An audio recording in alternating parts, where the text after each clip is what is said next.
Hey guys, my name is Nick and welcome to my channel. It's Saturday, so that means it's time for another Shudder Day review. This month I'm going through the Slashics collection to go over my favorite 80s slashers.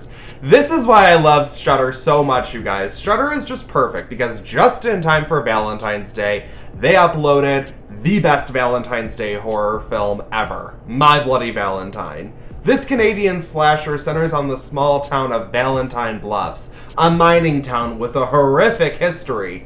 20 years ago, during the annual Valentine's Day dance, a tragic mine explosion trapped a group of miners deep underground. The only survivor was Harry Warden, a man who killed the rest of his crew down there in order to stay alive himself.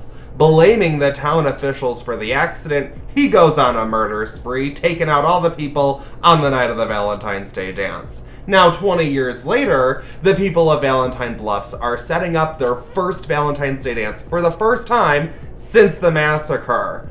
But when mysterious deaths begin occurring, with police officials getting candy boxes stuffed with bloody hearts inside, they start to question what the hell is going on. Is Harry Warden back for another murderous rampage, or is another person picking up the mantle? My Bloody Valentine is the perfect slasher film. Here's why.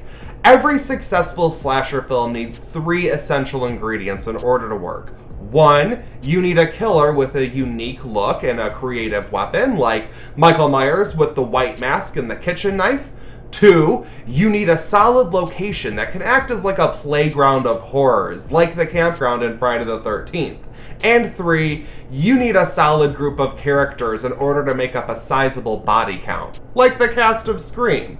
Bonus points if the characters are likable. And My Bloody Valentine has all of these things plus style. First off, the killer is dressed like a miner and carries a pickaxe. Check. 2, we don't just have the small town vibes, which I think are adorable, but also the mine location sets up a perfectly thrilling third act. And 3, we actually have some really good characters in this movie. They aren't just a bunch of horny teenagers, they're horny 20-somethings, or, they are real people working real jobs. They feel real. What helps My Bloody Valentine rise above the generic standard is the solid production design and cinematography.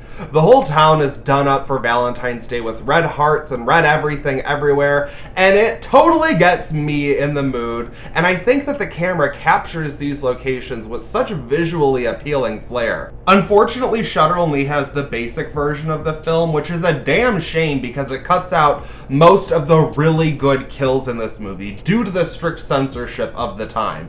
So if you can get your hands on the uncut version, I think Scream Factory is actually putting out a new Blu-ray, so I'm kind of surprised. Shudder usually gets those transfers and has them on their service, but who knows, maybe we just have to wait for it. But the original uncut version, oh, it highlights those really bloody kills, and I love it. This movie adds elements of the murder investigation and a love triangle into the story without detracting from any of the fun. Like, we do have a police character who is like tracking the trail of dead bodies and piecing everything together, but he's doing that off to the side, and so we get to spend time with our future victims, which I really like, because, the love triangle aspect might sound a little basic, but this is a Valentine's Day horror film. We need a romantic center to it. What I really like about this movie is the entertaining flow that it has from beginning to end.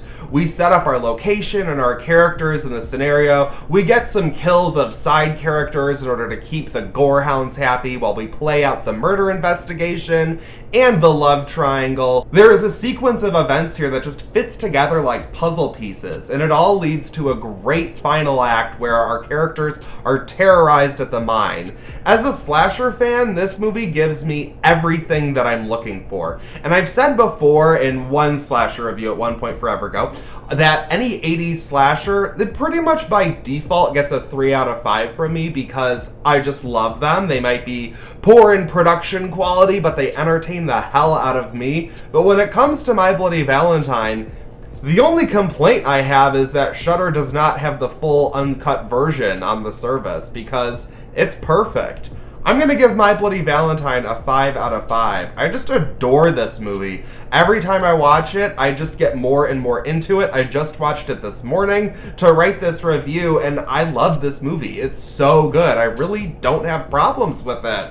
I know it's a basic 80s slasher film, but it does its thing perfectly. What did you guys think of My Bloody Valentine? Let me know in the comments below. If you haven't seen it, this is your time to get your free trial on Shudder, watch it. Even though it is the R-rated version, it's still really good. So I highly recommend it. Thank you so much for watching this video. I greatly appreciate it. Like this video, share it with your friends, and subscribe to watch this now. Over there? I think it's there. And I'll see you in my next video.